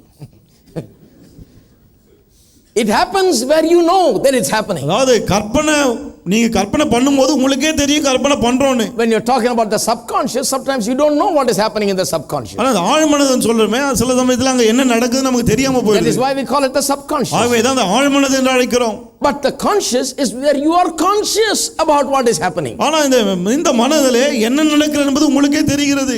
Consciously you are receiving these thoughts. நீங்க அறிந்தே இந்த எண்ணங்களை ஏற்றுக்கொள்கிறீர்கள். Consciously you are imagining those imaginations. அறிந்தே அந்த கற்பனைகளை கற்பனை செய்து கொண்டிருக்கிறீர்கள். So you have a choice now. ஆக இப்போது நீங்கள் தெரிந்து கொள்ள முடியும். You can't say something is working deep in my heart. No, I didn't know about it. No, you can't say I'm a victim of those things. You have a choice. You are conscious about what is going on in your mind. என்னுடைய ஆழ்மனதில் ஏதோ நடக்குதுங்க, அதுக்கு நான் பலியாயிட்டேன்னு சொல்ல முடியாது, கிடையாது. உங்கள் மனதிலே என்ன உள்ளே போக முடியும் என்பது உங்களை பொறுத்து இருக்கிறது. And if you allow a wrong thought, it will develop into a wrong kind of imagination. தவறான எண்ணங்களை உள்ளே அனுமதித்தால் தவறான கற்பனையை உருவெடுக்கும். And it will lead to a wrong stronghold. பிறகு தவறான ஒரு பலத்தாரனாய் உருவாகும். What is a wrong stronghold? தவறான பலத்தாரன் என்றால் என்ன? I'm going to deal with a lot of things. வரப்போகிற காலங்களிலே பல விஷயங்களை குறித்து நான் பேச போகிறேன். With fear, inferiority and all these various complexes. பயம், தாழ்வு மனப்பான்மை போன்ற இப்படி பல காரியங்கள் இருக்கு பாருங்க. They are terrible strongholds. இவையெல்லாம் பயங்கரமான பலத்தாரன்கள். Some people cannot progress in life because their mind is something gone, they're wrong with their mind. They're imagining themselves in the wrong way. Therefore they have become bound by those imaginations. It's become a stronghold. சிலரால் முன்னேறவே முடியவில்லை. ஏன் சொன்னா அந்த கற்பனைகள் ஒரு பலத்தானை போல உருவாகி அவர்கள் சிறைப்பட்டு இருக்கிறார்கள். ஆகவே முன்னேற முடியவில்லை. It cripples them with fear. பயத்தினாலே அவர்களை குணமாக்குகிறது. That is why they are not able to move forward. ஆகவே தான் முன்னோக்கி செல்ல முடியவில்லை. They're saved, spirit filled. ரட்சிக்கப்பட்டவங்க தான், ஆவியினால நிரம்பியவர்கள் தான். Going to church. சபைக்கு போகிறவர்கள் தான். They feel a little better when they're sitting there. சபையில உட்கார்ந்துட்டு இருக்கும்போது கொஞ்சம் நல்லா இருக்கு. But there is no real qualitative difference in their life. In the long run. ஆனால் வாழ்க்கையில பார்க்கும்போது ஒரு தரமான ஒரு மாற்றம் இங்கே காணப்படுகிறது இல்லை. Why? Because they do not know this truth about the thoughts, imaginations and strongholds. காரணம் என்னவென்று சொன்னால் எண்ணங்கள், கற்பனைகள், பலத்தாரங்களை குறித்த சத்தியம் அவர்களுக்கு தெரியவில்லை. So you got to order your mind. ஆகவே மனதை நீங்கள் சீர்படுத்த வேண்டும். Mind is serious business. மனம் என்பது சீரியஸான ஒரு காரியம். Thoughts are serious business. எண்ணங்கள் சீரியஸான ஒன்று. Because that is what leads to trouble. ஏன்னா இதுதான் நம்ம பிரச்சனைக்குள்ள கொண்டு போகிறது. See, because it is so powerful, That is why the Bible gives warning. இது அவ்வளோ சக்தி வாய்ந்ததா இருக்கிறனால தான் வேதம் எச்சரிக்கிறது. Because if you allow it to go in the wrong direction, it will destroy you. ஏன்னா தவறான திசையில போக விட்டீங்கன்னா அது உங்களை அழித்து விடும். That is why this passage is dealing with the negative side of imagination. ஆகவேதான் இந்த பகுதி இந்த கற்பனையிலே பிற்போக்கான காரியம் இருக்கக்கூடாது என்று எச்சரிக்கிறது. But there are other passages that deal with the positive side of imagination. ஆனா வேறு சில பகுதிகள் கற்பனையிலே நல்ல காரியங்களை குறித்து எல்லாம் பேசுகிறது. How positive imagination leads to positive results. எப்படி முற்போக்கான கற்பனைகள் முற்போக்கான பலனை தரும் என்று. Amen. Amen. So order your thoughts. அவ எண்ணங்களை சீர்படுத்துங்கள். Discipline your thoughts. உடைய எண்ணங்களை ஒழுங்குபடுத்துங்கள். You can't say, well, I'm just watching this for fun, brother. I don't really mean anything. I'm just going to watch this for a little while. சும்மா நான் பார்த்துட்டு இருக்கேன், சும்மா அப்படியே வேடிக்கை பார்த்துட்டு இருக்கேன்லாம் சொல்ல முடியாது. No. கிடையாது. Every picture is a thought. ஒவ்வொரு படமும் ஒரு எண்ணம். Every word is a thought. ஒவ்வொரு வார்த்தையும் ஒரு எண்ணம். Every book you read is a thought. நீ வாசிக்கிற ஒவ்வொரு புத்தகமும் ஒரு எண்ணம். Thoughts are going in. எண்ணங்கள் உள்ளே போகிறது. You are literally eating poison when you take in thoughts that are not edifying. உங்களுக்கு பக்தி விருத்தி உண்டாக்காத எண்ணங்களை உள்ளே நீங்கள் கொண்டு போகும்போது நீங்கள் எழுத்தின்படியே விஷத்தை சாப்பிடுகிறீர்கள். You can't say, well, I don't really do, brother, but I just want to watch this one song, brother. இந்த ஒரு பாட்டு தாங்க சும்மா தாங்க பார்க்கறேன் அப்படிலாம் சொல்ல முடியாது. Because look at what they're doing, my goodness, என்ன செய்றாங்க பாருங்க அப்படி இப்படின்னு ஏதாவது. That's what is wrong. அதுதான் தப்பு. That's why God has blessed us in this modern age with remote. ஆகவே தான் இந்த நாகரிக உலகத்துல தேவன் ரிமோட்டை கொடுத்திருக்கார் நமக்கு. Everybody is complaining about what's coming on TV. I am thanking God about the remote. எல்லாரும் டிவில இது வருது அது வருதுன்றாங்க. ஆனா ரிமோட்டுக்காக நான் கர்த்தருக்கு நன்றி சொல்றேன். Because if there was no remote, then I will sit there and say, well, God, I'm so lazy, I'm so tired, I can't get up and turn it off. ஏன்னா ரிமோட் இல்ல என்ன சொல்லுவோம், ஆண்டவரே ரொம்ப டயர்டா இருக்கு, கஷ்டமா இருக்கு, அப்படி எழுந்து ஆஃப் பண்ண கூட முடியல. Every time I got to turn it off. ஏன்னா ஒரு முறை இத ஆஃப் பண்ணனும் எழுந்து. Or change it. இல்லாட்டி மாத்தணும். But now God says keep the remote in your hand. நான் ஆண்டவர் சொல்ல கையில ரிமோட் எப்போதும் வச்சுக்க. Never buy a TV without remote. Remote இல்லாத டிவியே வேண்டாம். Make sure the remote works. Remote நல்லா வேலை செய்யற மாதிரி இருக்கணும். Keep it always in your hand. எப்போதும் கையிலே இருக்கட்டும். So you don't have to watch all the junk that comes. ஆகவே எல்லா குப்பையையும் நீங்கள் பார்க்க தேவையில்லை. Same thing with music. அதே போல இசையும். Music is wonderful. இசை ரொம்ப அற்புதமானது. But you don't have to listen to every kind of junk. ஆனா எல்லா விதமான குப்பையான மியூசிக்லாம் கேட்க வேண்டியது இல்லை. They sing all kinds of words in that. They put all kinds of words in that music. அந்த இசையில பலவிதமான வார்த்தைகள் இருக்கு. Is it edifying you? அது உங்களுக்கு பக்தி விருத்தி உண்டாக்குகிறதா? I tell you, my friend, those are the words that is causing wrong imagination. சொல்றேன் பாருங்க, அப்படிப்பட்ட வார்த்தைகள் எல்லாம் தவறான கற்பனைகளை உண்டாக்குகிறது. Wherever I go and preach, young people come and say, well, I got bad dreams, brother. எங்க போனாலும் சரி வாலிபர் வந்து சொல்றாங்க எனக்கு கெட்ட கெட்ட கனவா வருதுன்னு. It's like a big dilemma for them, or big secret for them, that why this is coming. அவங்களுக்கு ஒரு பெரிய ஒரு குழப்பம் இது. இது ஏன் இந்த கனவு வருது? எப்படி வரலாம்? How can it come? அது எப்படி வரலாம் அது? I said, if you fix what you see, what you think, and what you read, and what you listen to, then all the dreams will be fixed. நான் உங்களுக்கு எப்போதும் சொல்லுவேன், என்ன பார்க்கறீங்க, என்ன கேக்குறீங்க, என்ன படிக்கிறீங்க, இத சரி செய்யுங்க, அந்த கனவெல்லாம் போய்டும். What do you want to dream? என்ன கனவு காண விரும்புறீங்க? Read about that. அத பற்றி வாசிங்க. And you'll be dreaming about that. அப்புறம் அதே தான் கனவா பாப்பீங்க. Hello. You read the Bible and you'll be dreaming about yourself as you are presented in the Bible. வேதத்தை வாசித்து பாருங்கள், வேதத்துல உங்களை பற்றி என்ன சொல்லிருக்கோ அத தான் கனவு காணுவீங்க. Listen to edifying messages, then you'll dream those things. பக்தி விருத்திக்கு ஏதுவான செய்திகளை கேளுங்க, அந்த கனவு தான் வரும். Amen. Amen. So if you discipline all of these things, அப்ப இந்த காரியங்களை நீங்கள் சீர்படுத்தும்போது then you lead a life that is going in the right direction. பிறகு உங்களுடைய வாழ்க்கை சரியான திசையில செல்ல ஆரம்பிக்கும். Now even the people out there in the world, உலகத்தில் இருக்கிற மக்கள் கூட they know how to positively use imagination. இந்த கற்பனை சக்தியை முற்போக்காய் பயன்படுத்துவது எப்படி என்பதை அறிந்திருக்கிறார்கள். Great empires and fortunes and beautiful buildings and bridges and all of these things came as a result of some man imagining something. மிகப்பெரிய கட்டிடங்கள், மிகப்பெரிய பாலங்கள் போன்ற பெரிய பெரிய காரியங்கள்லாம் ஒரு ஆள் அழகாய் ஒன்றை கற்பனை செய்ததின் விளைவாய் உருவானவை. Some people back in the old days imagined that man will one day be able to fly. பாருங்க, யாரோ அன்னைக்கு கற்பனை பண்ணாங்க ஒரு நாள்ல மனுஷனால பறக்க முடியும்னு. That imagination was passed on and the Wright brothers finally had us flying. அந்த கற்பனை அப்படியே வந்து கடைசில இந்த ரைட் சகோதரர்கள் நம்ம பறக்க வச்சிட்டாங்க. You see, like that many things came into this world. All great inventions and wonderful things came into the world as a result of the power of the imagination. இப்படி தான் இந்த கற்பனை சக்தியின் வல்லமையினாலே தான் மிகப்பெரிய காரியங்கள் இந்த உலகத்துல கண்டுபிடிக்கப்பட்டிருக்கிறது. I read to you the passage about the Tower of Babel and how God said these ungodly people will be able to do anything that they imagine to do. Babel கோபுரம் பத்தி சொன்னேன் இல்லையா, நான் தேவன் சொன்னார், தேவன் மற்ற இந்த மக்கள் தாங்கள் கற்பனை செய்த எதுவுமே தடைபடாது என்று நினைக்கிறார்கள். If God didn't intervene, they could have achieved. தேவன் தலை இல்லைன்னு சொன்னா அதையும் செய்திருப்பார்கள். They would have done what they set out to do. எதை செய்ய ஆரம்பித்தாலோ செய்து முடித்திருப்பார்கள். So it will work for anybody. The power of imagination, positively and negatively, will work for anybody out there. ஆகவே இந்த கற்பனை சக்தி முற்போக்காக பிற்போக்காக எல்லாருக்குமே வேலை செய்யக்கூடியது. The problem is this. ஆனா பிரச்சனை என்ன? A lot of unbelievers are using it positively to build bridges, to build buildings, to build airplanes, to build trains and all of that. நிறைய அவிசுவாசிகள் இந்த சக்தியை முற்போக்கா பயன்படுத்தி பிளேன் செய்றாங்க, ட்ரெயின் செய்றாங்க, பாலங்களை கட்டுகிறார்கள், இதெல்லாம் செய்றாங்க. They make all kinds of inventions, build big companies, பலவிதமான கண்டுபிடிப்புகளை கண்டுபிடிக்கிறாங்க, பெரிய பெரிய கம்பெனியை உருவாக்குறாங்க, and become billionaires. அவங்க கோடீஸ்வரன் ஆகுறாங்க. Now if you are a millionaire, you are poor nowadays. இப்பெல்லாம் வந்து லட்சாதிபதி இருந்து ஒன்று ரொம்ப ஏழை மாதிரி. Now billionaires, there are 16 new Indian billionaires. They இப்போ say எல்லாம் கோடீஸ்வரர் 16 புதிய கோடீஸ்வரர் இந்தியாவில் உருவாகி இருக்காங்களாம். கோடீஸ்வரங்க இல்ல, 1000 கோடிக்கு மேல இருக்கணும், 1-2 கோடி. How did they come about? இவங்க எப்படி உருவானார்கள்? You ask them about the power of imagination. கற்பனை சக்தியை குறித்து கேட்டு பாருங்க அவங்கள. They are using all of the unbelievers are using this and going forward. பாருங்க அவிசுவாசிகளை தான் பயன்படுத்தி அவங்க பாட்டுக்கு வளர்ந்துட்டே போறாங்க. What are the believers doing? விசுவாசிகள் என்ன பண்றாங்க? They are still trying to deal with sin and all this thing, brother, I'm just pray brother, I got bad dreams brother, I got this temptation brother.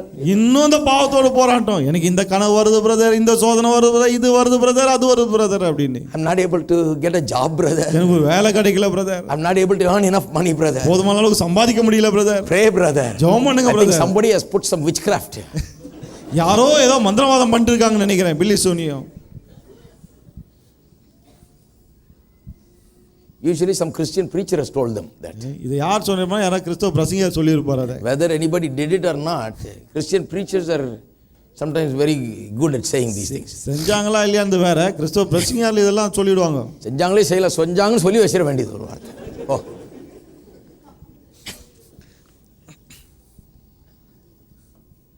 Christian people are struggling.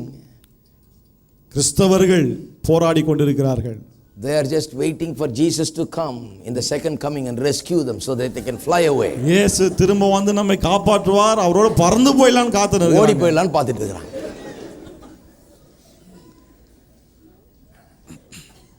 And they come and see something like what we have in our church and preaching like this, and they say, this is not spiritual preaching. அப்புறம் நம்முடைய சபைக்கு வந்து இப்படிப்பட்ட பிரசங்கத்தை எல்லாம் பார்த்த உடனே இது ஆவிக்குரிய பிரசங்கமே கிடையாதுன்றாங்க. This is spiritual preaching. இதுதான் ஆவிக்குரிய பிரசங்கம்.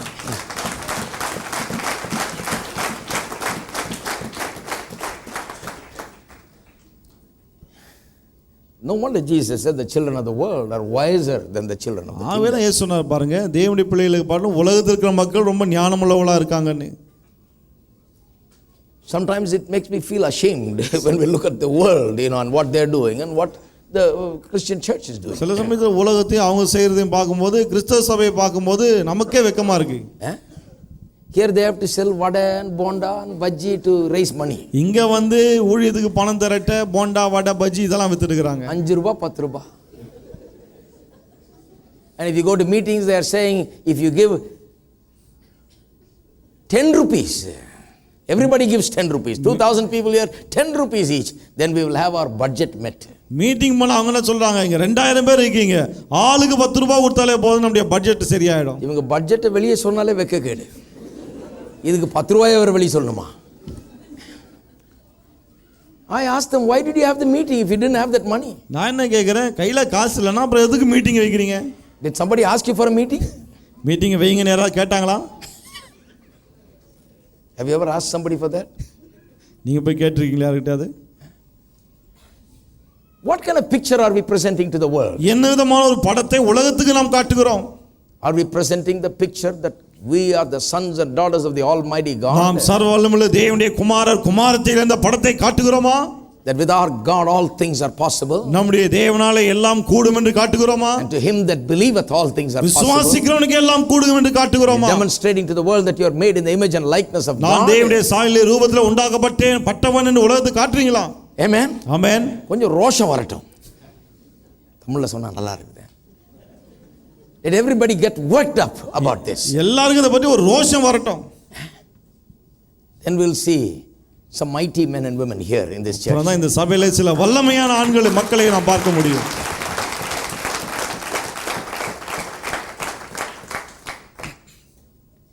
People say, well, when you go to the church, brother, that pastor is talking about strange things. என்ன சொல்றாங்க, அந்த கோயிலுக்கு போனீங்கன்னா அந்த பாஸ்டர் ஏதோ புதுசா பேசுறாரு.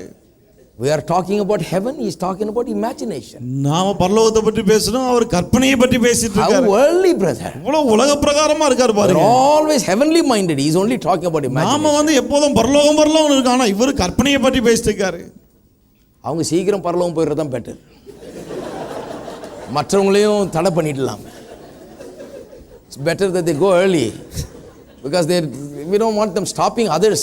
ஏன்னா அவங்க சீக்கிரம் போனால இங்க இருந்தா மத்தவங்கள தொல்லை பண்ணிட்டு இருப்பாங்க, தடுத்துட்டு இருப்பாங்க. Hello. Heaven is a wonderful place. பரலோகம் அற்புதமான ஒரு இடம் தான். சிலர் நினைக்கிறேன் என்ன இப்படி சொல்லிட்டாரு, நல்ல இடங்க அது. It's all right.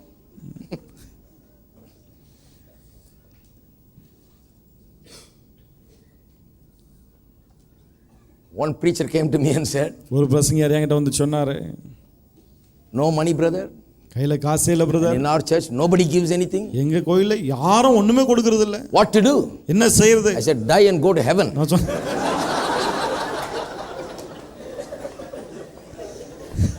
முதல்ல செத்து பரலோகம் போ அப்படினே.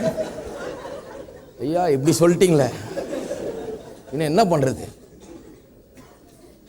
What can we do? என்ன பண்றது? He doesn't want to listen to what I preach. ஏன்னா பிரசங்கத்தை கேட்க இஷ்டம் இல்ல. He wants to know if I can give him some money. நான் ஏதாவது பணம் கொடுக்க முடியுமான்னு அதான் பார்க்கறாரு அவரு. I said there is one thing I won't give. நான் சொன்னேன் ஒரு காரியத்தை மட்டும் நான் கொடுக்கவே மாட்டேன். உங்களுக்கு மட்டும் ஒரு நயா பைசா கூட கொடுக்க மாட்டேன். Not one penny I will give. ஒரு பைசா கொடுக்க மாட்டேன் நான். Because there is something you got to learn. ஏன்னா நீங்க ஒரு காரியத்தை கற்றுக்கொள்ள வேண்டும். You are doing a big crime. You are the preacher of the Almighty God and you don't know what your God has. How are you going to tell people what God has? சர்வ வல்லமையுள்ள தேவனை குறித்து பிரசங்கிக்கிறீர்கள், உங்கள் தேவன் கிட்ட என்ன இருக்குன்னு உங்களுக்கே தெரியல, பிறகு மக்களுக்கு என்னத்தை சொல்ல போகிறீர்கள்? First learn that. ஆக முதல்ல அதை கற்றுக்கொள்ளுங்கள். Amen. Amen. Learn that first. முதல்ல அதை கற்றுக்கொள்ளுங்கள். So imagination is a very important thing. ஆக கற்பனை என்பது ரொம்ப முக்கியமான ஒரு காரியம். That is why the Bible says that every imagination of the heart will be revealed one day.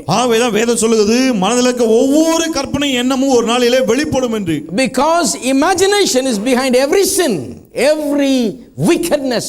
Imagination is behind it. என்றால் ஒவ்வொரு பாவத்துக்கும் பின்னாலே, ஒவ்வொரு துன்மார்க்கத்துக்கும் பின்னாலே இந்த கற்பனை இருக்கிறது. In the times of Noah, God said man's imaginations are wholly wicked. நோவாவின் காலத்திலே தேவன் சொன்னார் மனுஷனுடைய எண்ணமெல்லாம் பொல்லாததா இருக்கிறது. God saw the imagination of their hearts. தேவனுடைய உள்ளத்தினுடைய கற்பனைகளை கண்டார். It was important to God because this is the thing that gives birth to sinful acts and deeds. அது தேவனுக்கு முக்கியம். ஏன் சொன்னா பாவ செயல் கிரியைகள் இதுதான் பிறப்பிக்கிறது. But not only that, imagination is known by God. Every imagination of the heart will be revealed one day, not only because it leads to sin, but because every human achievement, everything that is done, every great thing done for God has behind it thoughts and imagination. ஒவ்வொரு பாவ செயலுக்கு பின்னாடி இந்த கற்பனை இருக்கிறதுனால அது வெளிப்படும் என்று மட்டும் கிடையாது. தேவன் செய்கிற ஒவ்வொரு காரியமும் பெரிய பெரிய சாதனைகளுக்கு பின்னால கூட இந்த எண்ணங்கள் இந்த கற்பனைகள் இருக்கிறது. ஆகவே அவைகள் வெளிப்படுத்தப்படும். Amen. Amen. God loves imagination. தேவன் கற்பனைகளை நேசிக்கிறார். God loves holy imagination. தேவன் தூய்மையான கற்பனைகளை பிரியப்படுகிறார். God loves imaginations that are in his order and in his way. அவருக்கேற்றார் போல இருக்கக்கூடிய கற்பனைகளிலே தேவன் பிரியமாய் இருக்கிறார். Amen. Amen. God wants to give you imagination. தேவன் உங்களுக்கு கற்பனைகளை கொடுக்க விரும்புகிறார். God wants to provoke the imagination in you. தேவன் உங்களுக்குள்ள இந்த கற்பனையை தூண்டிவிட விரும்புகிறார். But you must know the source of that imagination, where that imagination comes from. ஆனா அந்த கற்பனை எங்கிருந்து வருகிறது அதை நீங்கள் அறிந்து கொள்ள வேண்டும். You can know the source. நீங்கள் அந்த எங்கிருந்து வருகிறது என்பதை அறிய முடியும். You see, if you're always into the word and teaching of God's word, then it's very likely the imaginations will come from God's word. நீங்க எப்போதுமே தேவனுடைய வார்த்தையின் போதனைகளே கேட்டுட்டு இருந்தீங்கன்னு சொன்னா நிச்சயமாய் உங்களுடைய கற்பனை அதிலிருந்து தான் உதிக்கும். You see, because you are feeding your thoughts and your mind with these things, And so the imagination also will come from those things. ஏனென்றால் உங்களுடைய எண்ணங்களை உங்களுடைய மனதை இந்த காரியத்தை கொண்டு நீங்கள் போஷிக்கிறபடினாலே உங்களுடைய கற்பனைகள் கூட இதிலிருந்து தான் வர முடியும். Now let me read to you one particular passage. ஒரு குறிப்பிட்ட பகுதியை இப்போ நான் உங்களுக்கு And வாசிக்கிறேன். I'll read to you from 2 Timothy chapter 3. 2 தீமோத்தேயு 3ஆம் அதிகாரத்திலிருந்து வாசிக்கிறேன். 2 Timothy chapter 3. 2 தீமோத்தேயு 3ஆம் அதிகாரம் verse 16. 16ஆம் வசனம் பாருங்க. 3:16. 3:16. Every scripture is God breathed, given by his inspiration and profitable for instruction, for reproof and conviction of sin. I'm reading from Amplified Version. For correction of error and discipline in obedience, and for training in righteousness, in holy living, in conformity to God's will, in thought, purpose and action. வேத வாக்கியங்கள்லாம் தேவ ஆவியினாலே அருளப்பட்டிருக்கிறதாம். 17 என்ன சொல்லுகிறது amplified பைபிள்ல? அவைகள் உபதேசத்துக்கும் பாவத்தை குறித்து உணர்த்துவதற்கும் சீர்திருத்தலுக்கும் ஒழுக்கமான கீழ்ப்படிந்து ஒழுக்கமாய் வாழ்வதற்கும் நீதியை படிப்பதற்கும் பிறகு பரிசுத்த வாழ்க்கை வாழ்ந்து தேவனுடைய எண்ணங்களிலே தேவனுடைய சித்தத்துக்கும் நோக்கத்திற்கும் இசைவாய் நாம் சிந்திப்பதற்கும் இருக்கிறதாம். The word is supposed to do all that. வார்த்தை இதெல்லாம் செய்யணும் நமக்கு. Understand why the word is given. ஏன் வார்த்தை கொடுக்கப்பட்டிருக்குன்னு விளங்கி. The word is given among many other things, this reason, that is so that you may live in conformity to God's will in thought, purpose and action.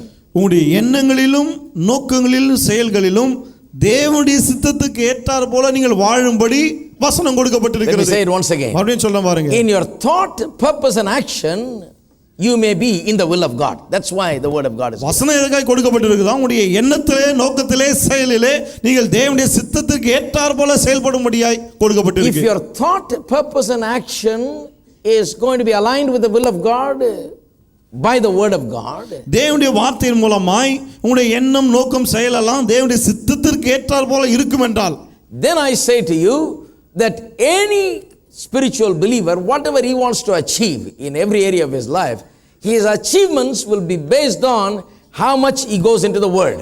அப்படி இருக்கும்போது ஒரு விசுவாசி ஆவிக்குரிய வாழ்க்கையில எவ்வளவு சாதிக்க முடியும் என்று சொன்னால், வார்த்தையோடு எந்த அளவுக்கு அவன் இசைந்திருக்கிறானோ அந்த அளவுக்கு அவனால் சாதிக்க முடியும். Because his thought, purpose and action will be in line with the will of God if he goes into the word of God. ஏனால் வார்த்தைக்குள்ளே செல்லும்போதுதான் அவனுடைய எண்ணம், அவனுடைய நோக்கம், அவனுடைய செயல் எல்லாம் தேவனுடைய சித்தத்துக்கு ஏற்றார் போல இருக்க முடியும்.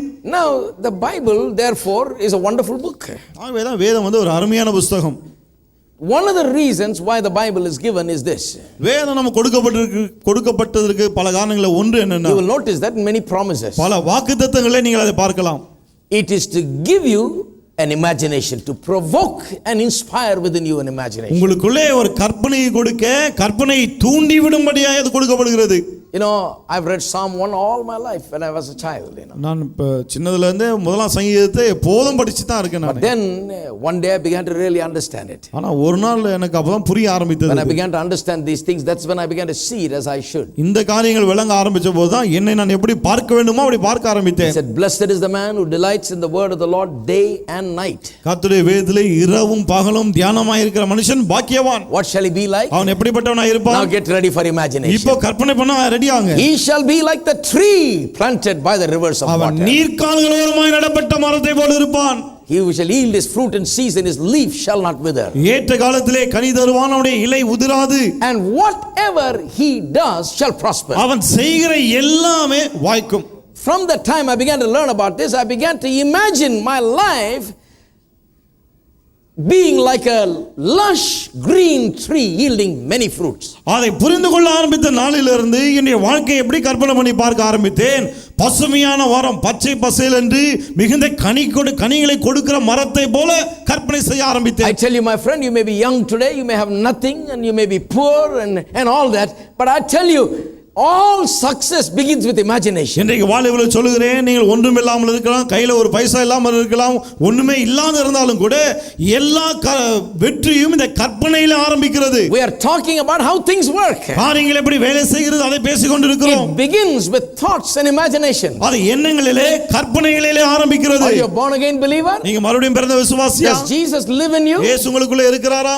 If that is so, அது உண்மை என்றால், then now God wants to use your mind. பிறகு இப்போது தேவன் உங்கள் மனதை பயன்படுத்த விரும்புகிறார். God wants to fill your mind with thoughts and imagination. தேவன் எண்ணங்களால் கற்பனைகளால் உங்கள் மனதை நிறைக்க விரும்புகிறார். God wants your mind to be captivated and wants it to become a stronghold of his plan and purpose for your life. தேவன் உங்களுடைய மனம் சிறைபிடிக்கப்பட்டு அவருடைய நோக்கங்கள் திட்டங்களால் நிறைந்த ஒரு பலத்தாரனை போல அது மாற வேண்டும் என்று விரும்புகிறார். So that you are immersed in his thoughts and purpose. அப்பொழுதுதான் அவருடைய நோக்கங்களிலே அவருடைய எண்ணங்களிலே நீங்கள் மூழ்கி இருப்பீர்கள். How is God going to take you to success? தேவன் எப்படி உங்களை வெற்றிக்கு நேராக கொண்டு போக போகிறார்? Only by using your mind. If you will not yield your mind, you will never walk in the will of God. உங்களுடைய மனதை பயன்படுத்தி அப்படி செய்வார். நீங்கள் தேவனுக்கு இணங்கவில்லை என்று சொன்னால் அவரால் முடியாது. Mind is the vehicle for success. வெற்றிக்கான ஒரு வாகனம் இந்த மனம். The promises of God are there. தேவனுடைய வாக்குத்தத்தங்கள் இருக்கு. But you will never walk in the will of God and live in success until you yield your mind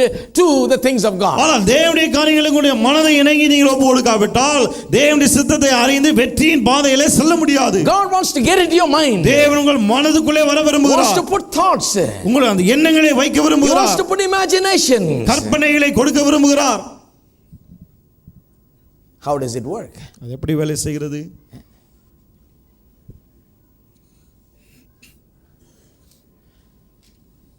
I remember when I first started the first church that I pastored. எனக்கு ஞாபகம் இருக்கு, நான் pastor ஆன முதல் சபையில Just 20-25 people were there at the beginning. ஆரம்பத்துல ஒரு 20-25 பேர் இருப்பாங்க, அவ்வளவுதான்.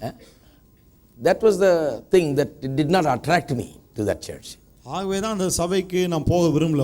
Because I was very young, I thought, man, I need a nice big church and at least a couple of hundred people. நான் வாலிபனா இருந்தேன், நான் யோசித்தேன் ஒரு சபைனா ஒரு 200-300 பேர் இருந்தா ரொம்ப நல்லா இருக்குமே. After all, I'm trained to do some job, but if I'm going to be a pastor, at least I should have a decent church. ஏன்னா இதுக்கு தான பயிற்சி பெற்றிருக்கேன், ஒரு பாஸ்டர் ஆகணும், ஒரு டீசன்ட்டான சபையிலாவது பாஸ்டர் ஆகணும்னு I யோசித்தேன். told the people that asked me to be their pastor, I said, I'm not attracted to this. பாருங்க, என்ன பாஸ்டர் ஆகும்படி கூப்பிட்டாங்களா, அவங்ககிட்ட சொன்னேன் உங்க சபைக்கு வரணும்ன்ற ஒரு இதுவே இல்லை எனக்கு. You got nothing and you want me to be a pastor of nothing. அங்க ஒண்ணுமே இல்ல, ஒண்ணு இல்லாததுக்கு நான் ஒரு பாஸ்டர் ஆகணுமா அப்படி. 20-25 people are there. 20-25 பேர் தான் இருக்கீங்க. They come and go whenever they like. இஷ்டத்துக்கு வருவாங்க போவாங்க. Sometimes there is less, sometimes there is more. சில சமயத்துல ஆட்கள் அதிகமா இருப்பாங்க, சில சமயத்துல குறைவா இருப்பாங்க. What do I do with it? என்ன செய்யறது? And there's about 80 chairs there. அங்க ஒரு 80 சேர்ங்க இருக்கும். Only 25 people sitting. 25 பேர் தான் உட்கார்ந்துட்டு இருப்பாங்க. So mostly preaching to empty chairs. ஆகவே காலி சேருக்கு தான் நான் ரொம்ப அதிகமா பிரசங்கம் பண்றது. How do you get inspired preaching to empty chairs? காலி சேருக்கு பிரசங்கம் பண்ணா எப்படி ஒரு இது வரும்? So this created a problem within me. ஆகவே இது எனக்குள்ள ஒரு பிரச்சனை ஏற்படுத்தியது. You see, don't think that problem is bad. ஆகவே பிரச்சனை வந்து மோசம்னு நினைக்க கூடாது. When you think problem is bad, you're terribly mistaken. பிரச்சனை மோசமானது நினைச்சா அப்ப ரொம்ப தப்பு பண்றீங்க. Everybody that achieved anything tried to solve a problem. That's how they came up with answers and became big. சாதித்தவர்களை பாருங்க, பிரச்சனையை வந்து அந்த பிரச்சனையை தீர்க்க முயற்சி பண்ணி அதன் மூலமா பெரிய காரியங்களை செய்தவர்கள். So problem is not always bad. ஆக பிரச்சனை வந்து எப்போதும் மோசம் கிடையாது. Think of it like an exam you will write. அது வந்து ஒரு பரீட்சை மாதிரி நினைச்சீங்க. So when you pass it, you got an MA. ஆக பாஸ் பண்ணா MA. Amen. Amen. You got a wonderful degree and qualification. நல்ல டிகிரி, நல்ல தகுதியும் கிடைக்கும் It will உங்களுக்கு. put you ahead. அது உங்களை மேலே வைக்கும். So problems in life, everybody has problems in life, but the thing is, it is to make you think. It is to use your God challenging you to use your mind to solve that problem. ஆகவே பிரச்சனை வரும்போது உங்கள் மனதை பயன்படுத்துங்கள். அந்த பிரச்சனையை தீர்க்கும்படி நீங்கள் மனதை பயன்படுத்த வேண்டும் என்று தேவன் விரும்புகிறார். So I looked at all those empty chairs. அந்த காலி சேர் எல்லாம் பார்த்தேன் நான். Now I tried many things because I didn't know these truths so clearly in those days. இந்த சத்தியங்கள் அப்ப எனக்கு ரொம்ப தெளிவா தெரியாது. I just barely knew them. கொஞ்சம் ஓரளவு தெரியும் எனக்கு. But I just looked at those empty chairs. You tried to use many tricks. அந்த எம்டி சேரை பார்த்தானா பல தந்திரம்லாம் வருதுங்க.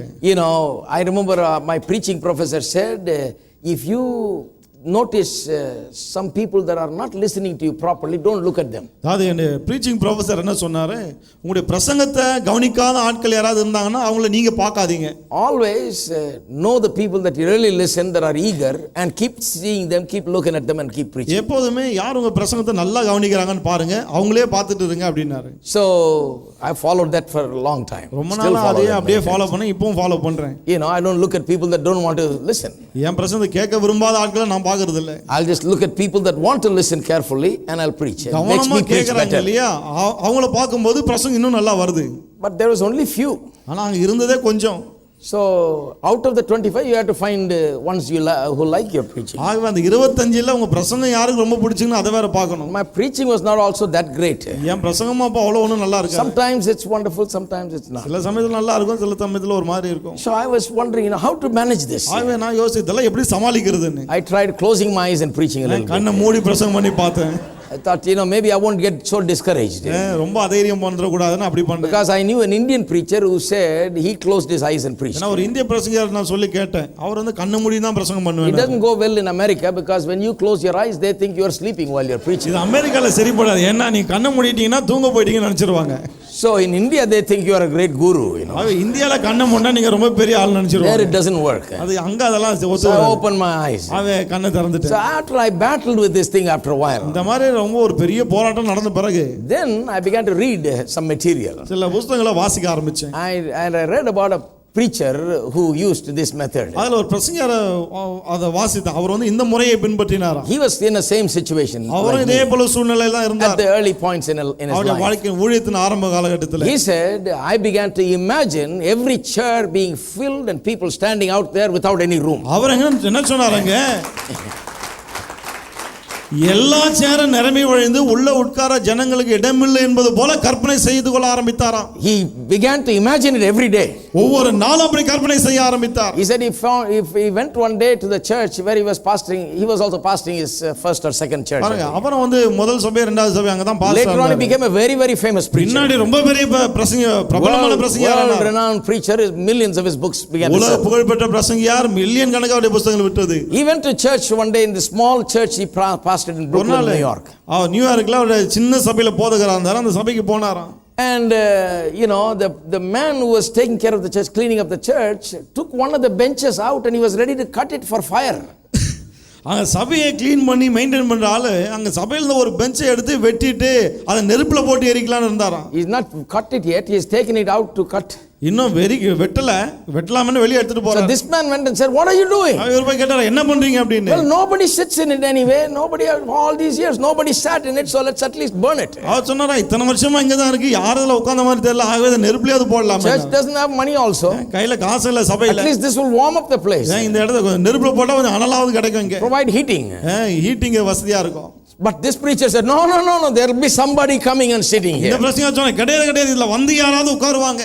And he says 30 years later, அவர் சொல்றாரு 30 வருஷம் கழிச்சு, he was trying to get to his church. He had to park his car half a mile away and walk to church because there was no place to go into his church. அவர் சபைக்கு போகலாம்னு பார்த்தா காரை அரை மைலுக்கு முன்னாடியே நிறுத்திட்டு வர வேண்டியதா போச்சு. ஏன்னா உள்ள வரதுக்கு இடம் கிடையாது. இவருக்கே அந்த கதி, பாஸ்டருக்கு. Because he could not get into his church. உள்ள நுழைய முடியல அவராலே.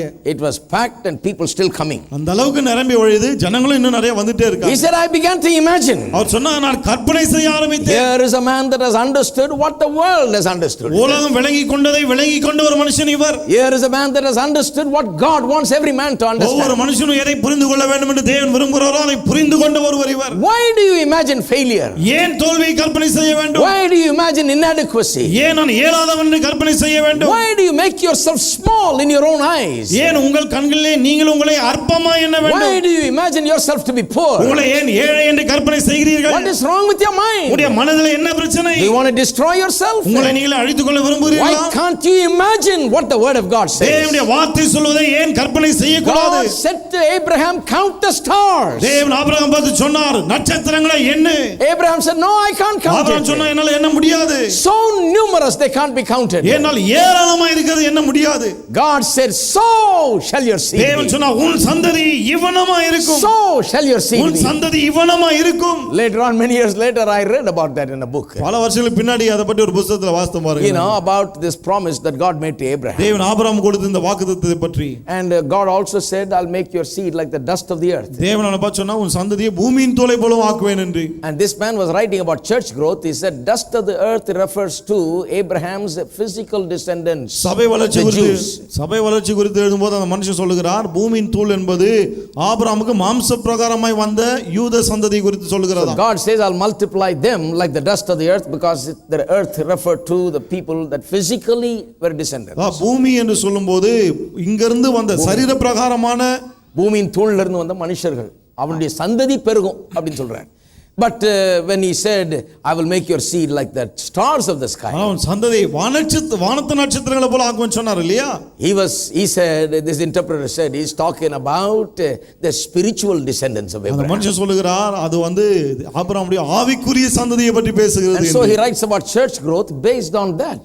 ஆகவே அதன் அடிப்படையில் சபை வளர்ச்சி குறித்து அவர் பேசுகிறார். He uses that as a promise of God for church growth. சபை வளர்ச்சி குறித்து தேவனுடைய வாக்குத்தத்தம் என்று அவர் சொல்லுகிறார். அது And from the day I read it, it made an impression upon me. வாஸ்த நாள் முதல் எனக்குள்ள ஒரு பெரிய பாதிப்பை ஏற்படுத்தி விட்டது. And I have used that line many times. பல முறை அந்த வாக்கியத்தை நானே பயன்படுத்தி I இருக்கேன். always say, so shall my seed be. நான் எப்போதும் சொல்லுவேன் என் சந்ததி இவனமா இருக்கும். So shall my church be. என் சபை இவனமா இருக்கும். So shall my ministry be. என்னுடைய ஊழியம் இவனமா இருக்கும். So shall God be God's church. தேவனுடைய சபை இவனமா இருக்கும். So shall it be. இவனமா இருக்கும். So shall it be. அது அப்படியே இருக்கும். Well, you can do that, or you can say, or you can make excuses for the way you are. ஒன்னு நீங்க அப்படி இருக்கலாம், அப்படி செய்யலாம், இல்லாட்டி நீங்க இருக்கிற நிலைமைக்கு பல சாக்கு போக்கும் சொல்லலாம். Some preachers say, well brother, when you preach the truth, only few people come. சில பிரசங்க என்ன சொல்றாங்க, சத்தியத்தை பேசினா சில பேர் தாங்க வராங்க. Like we are like first class. நாம வந்து ஃபர்ஸ்ட் கிளாஸ் மாதிரி. They are like second class. அவங்கலாம் செகண்ட் கிளாஸ் மாதிரி. Everybody travels second class. எல்லாரும் செகண்ட் கிளாஸ் தான் போறாங்க. Only an exclusive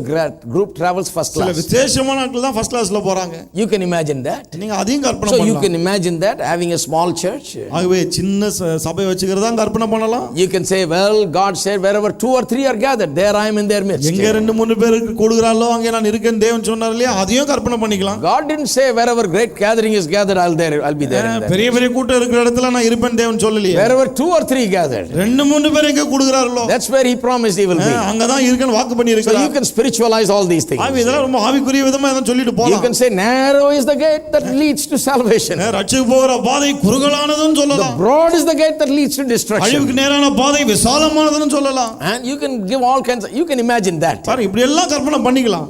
I said no.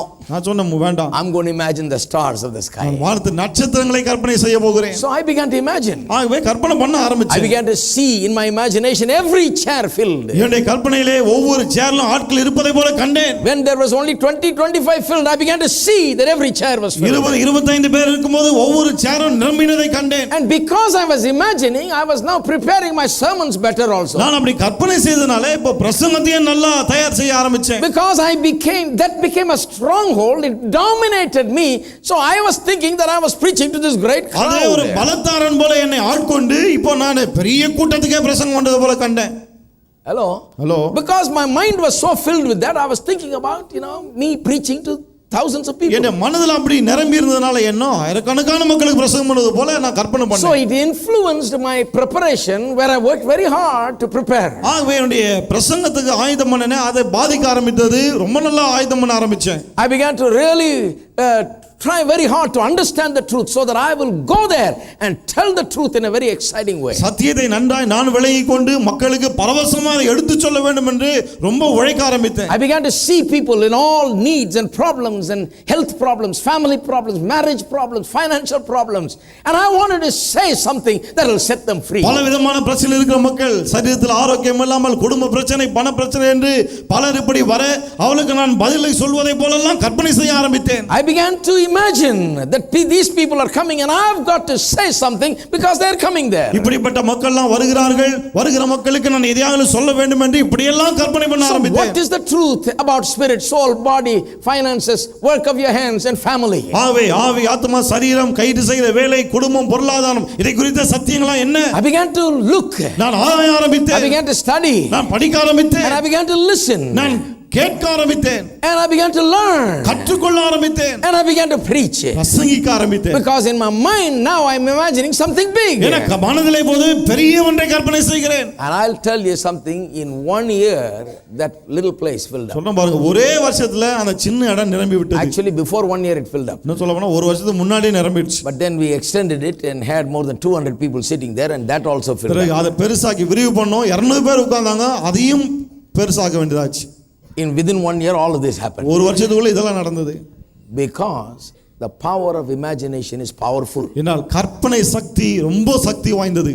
What a man sees, that he will convert to reality. ஒரு மனுஷன் எதை காண்கிறானோ அதை அப்படியே அவன் கண் முன்னே கொண்டு வருவான். So I have always used this to advise people also. ஆக மக்களுக்கு நான் அறிவுரை சொல்லும்போது கூட இதை பயன்படுத்தி இருக்கேன். எப்போதும் Imagine yourself being somebody. அதாவது நீங்க உங்களை ஒரு பெரிய ஆளை போல கற்பனை செய்து கொள்ளுங்க. Imagine yourself doing something fruitful. பயனுள்ள காரியத்தை செய்யறத போல கற்பனை பண்ணுங்க. If you are poor, don't sink in your imagination of your poverty. Imagine yourself having everything and more than everything. ஏழையா இருந்தால் தரித்திரத்திலே மூழ்குவதை போல கற்பனை செய்ய வேண்டாம், எல்லாமே இருந்து நன்றா இருப்பதை போல கற்பனை செய்யுங்க. Imagine that you are the child of God. நான் தேவனுடைய பிள்ளை என்பதை கற்பனை பண்ணுங்கள். Every promise of God is there to provoke that imagination. இந்த கற்பனையை தூண்டி விடுவதற்காக தான் தேவனுடைய ஒவ்வொரு வாக்குத்தத்தமும். That's why you must eat up the Bible. ஆகையால் வேதத்தை அப்படியே சாப்பிட்டு விட வேண்டும். You must love the Bible. வேதத்தை நேசிக்க வேண்டும். Because these wonderful promises of God provoke these imaginations and put the picture before you constantly. ஏனென்றால் தேவனுடைய அற்புதமான வாக்குத்தத்தங்கள் உங்களுக்குள்ளே கற்பனையை கொண்டு வந்து வைக்கும், உங்களுடைய கற்பனை சக்தியை தூண்டி விட்டு கொண்டே இருக்கும். That is what the Bible is for. வேதம் அதுக்காக தான் இருக்கு. God has inspired and inbreathed every word so that it can inspire you. தேவன் ஒவ்வொரு வார்த்தையை அவர் ஏவி தந்திருக்கிறார். ஏன்? அது உங்களை தூண்டி விடு என்பதற்காக. Amen. Amen. When I came here I did the same thing. இங்க வந்தபோதும் அதையே தான் செய்தேன். Many people didn't like it. பலருக்கு அது பிடிக்கல. One person came and told me, you must learn to be satisfied with what you have. ஒருத்தர் வந்து என்ன சொன்னார், இருக்கிறத வச்சு திருப்தி பட கத்துக்கணும். I said, you want me to be in this hut and be satisfied? நான் கேட்டேன், இந்த குடிசையிலே திருப்தியா இருக்கும்னு சொல்றீங்களா? Because that's where I was. ஏன்னா குடிசையில தான் இருந்தேன் நான். When I came here I was preaching in a hut and I cried. பாருங்க, வந்தபோது குடிசையில பிரசங்கம் பண்ண அழுதேன் அப்படியே. I couldn't believe. என்னால் நம்பவே முடியல. But then அப்புறம் சுதாரிச்சிட்டேன். Wiped away my tears. கண்ணீரெல்லாம் தொடச்சிட்டு, This is a problem I'm going to change. நான் சொன்னேன், இது ஒரு பிரச்சனை, இதை நான் மாற்ற போகிறேன். This problem will not pull me down, it will make me great. இந்த பிரச்சனை என்னை கீழே இழுக்க முடியாது, என் மாறாக என்னை பெரியவனாக்கும். By the time I fix this problem I'll be wiser, I'll be better and I'll be more efficient. இந்த பிரச்சனையை தீர்க்கும்போது நான் முன்னை விட இன்னும் திறமைசாலியாய் ஞானம் உள்ளவனாய் இன்னும் நல்லா இருப்பேன். I'll be doing the will of God. தேவனுடைய சித்தத்தை செய்றவனா இருப்பேன். So I said we'll get a big place. பெரிய இடத்தை நான் வாங்க வேண்டும். Everybody that was with me said, how can you get a big place? என்கிட்ட இருந்து எல்லாமே சொன்னாங்க, எப்படி பெரிய இடம் கிடைக்கும்? You don't have any money, you're going to buy a big place? இல்ல காசே இல்லையே, பெரிய இடம் வாங்கிடுவியா அப்படினாங்க. Now we are sitting in a big place. பெரிய இடத்துல தான் உட்கார்ந்துட்டு இருக்கோம். And I tell you, every ministry that we do, நான் சொல்றேன் பாருங்க, நாம் செய்கிற ஒவ்வொரு ஊழியமும், when I first started out, நான் முதல்ல ஆரம்பிச்சப்போ my capital is faith. என்னுடைய மூலதனமே விசுவாசம் தான். So I sat here and the man who was with me all these years from the beginning is still here and still here in our church. He is here. பாருங்க, என் கூட ஆரம்பத்திலே இருந்து இருந்தவர் இன்னைக்கு இருக்கிறார் சபையில. Brother John Abraham. Brother John Abraham. I used to tell him. நான் அவர்கிட்ட சொல்றது, because I've gone to some villages and preached the gospel. ஏனா சில கிராமங்களுக்குலாம் நான் போய் சுவிசேஷத்தை தான் சொல்லுவேன். And I loved preaching to those people that didn't know the gospel. சுவிசேஷத்தை அறியாத ஆட்களுக்கு சுவிசேஷத்தை சொல்வது எனக்கு ரொம்ப பிடிக்கும். And I told him, well, we're going to do it big time. நான் அவர்கிட்ட சொல்வேன், இதெல்லாம் நம்ம ரொம்ப பெருசா பண்ண போறோம் அப்படி. I'm going to buy 3-4 vans. 3-4 van வாங்கணும். Have a lot of students. நிறைய மாணவர்கள் இருக்கணும். And take them all and advertise in all the villages, hundreds of villages. கிராமமா போய் விளம்பரம் செய்யணும். At that time I did not even have one van. அப்போ ஒரு வேன் கூட கிடையாது. And I didn't have the money to buy even one van. ஒரு van வாங்க கையில காசும் கிடையாது.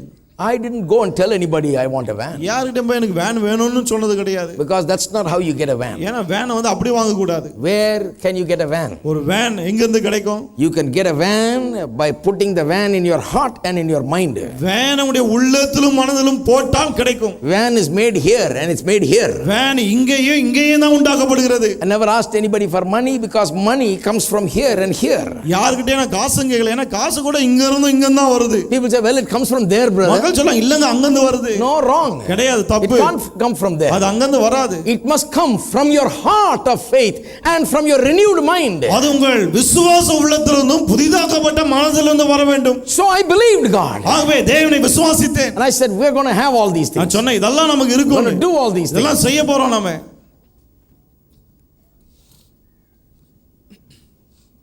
Everything we do today, I talked about it 20 years ago. இன்னைக்கு நாம செய்யற ஒவ்வொரு காரியத்தை குறித்து 20 வருஷத்துக்கு முன்னாடி நான் பேசினேன்.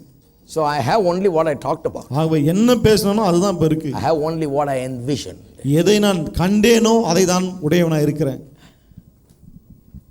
And I tell you, I now envision a greater future. சொல்றேன் பாருங்க, இன்னும் பெரிய ஒரு எதிர்காலத்தை நான் காண்கிறேன். Amen.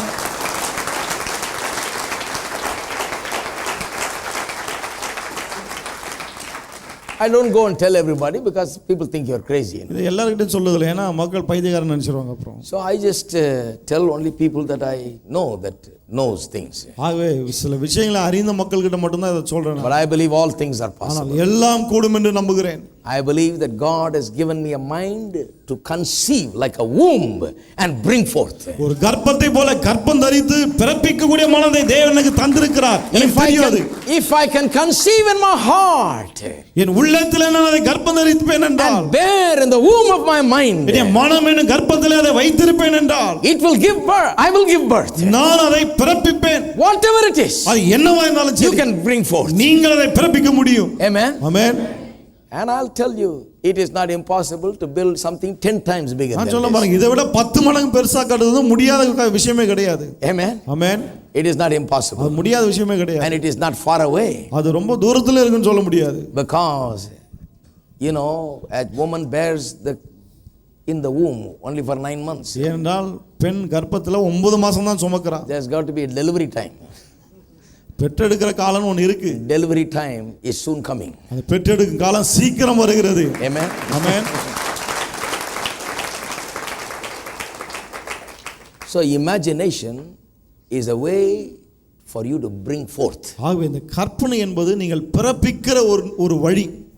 You can bring forth happy family. மகிழ்ச்சிகரமான குடும்பத்தை நீங்கள் பிறப்பிக்க You முடியும். can bring forth a successful business. வெற்றிகரமான வியாபாரத்தை பிறப்பிக்க முடியும். You can bring forth a successful church. வெற்றிகரமான சபையை பிறப்பிக்க முடியும். You can fill every seat.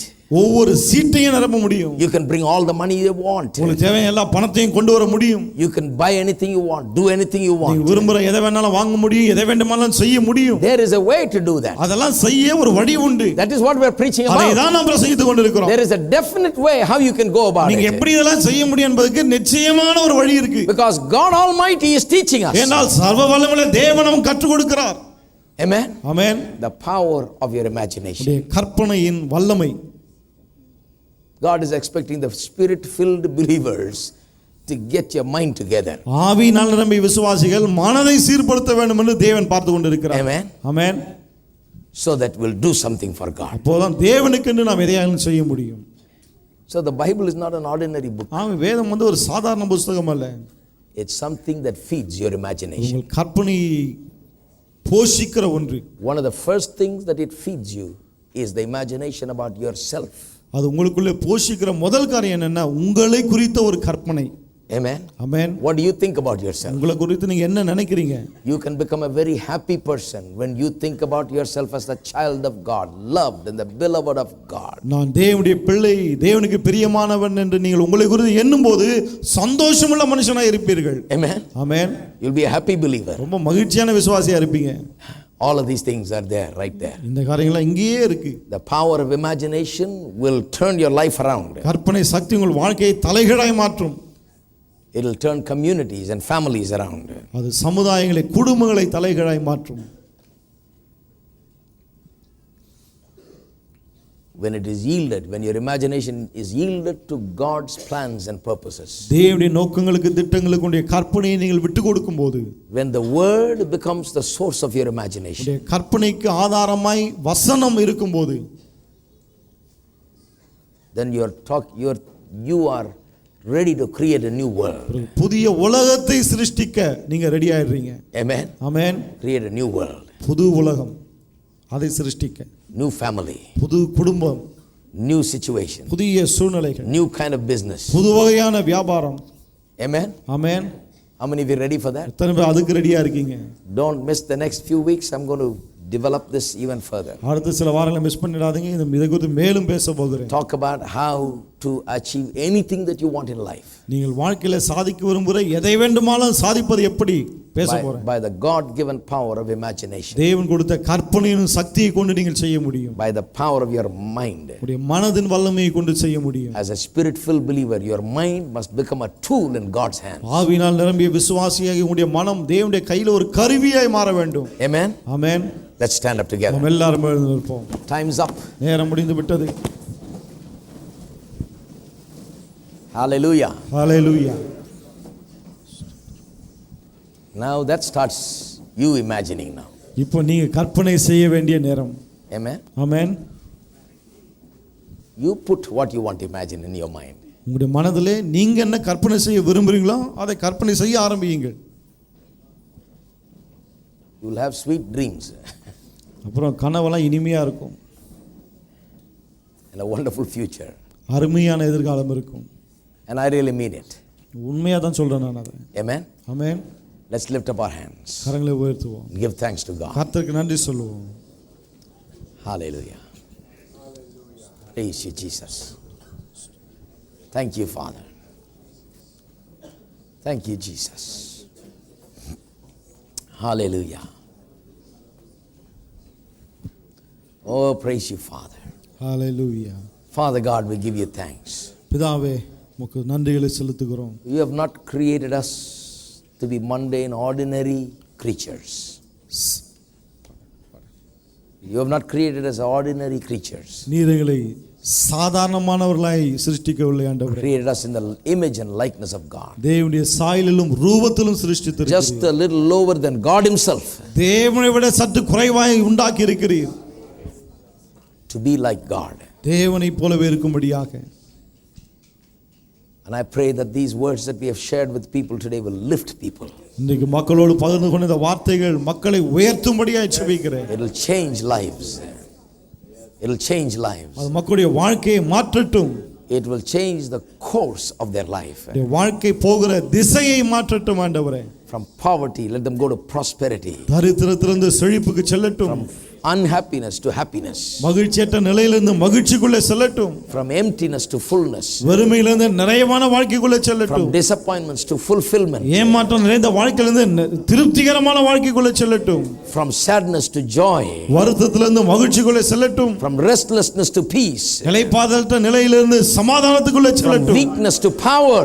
பலவீனமான நிலையிலிருந்து வல்லமையான நிலைக்கு மாறட்டும். From inadequacy to ability.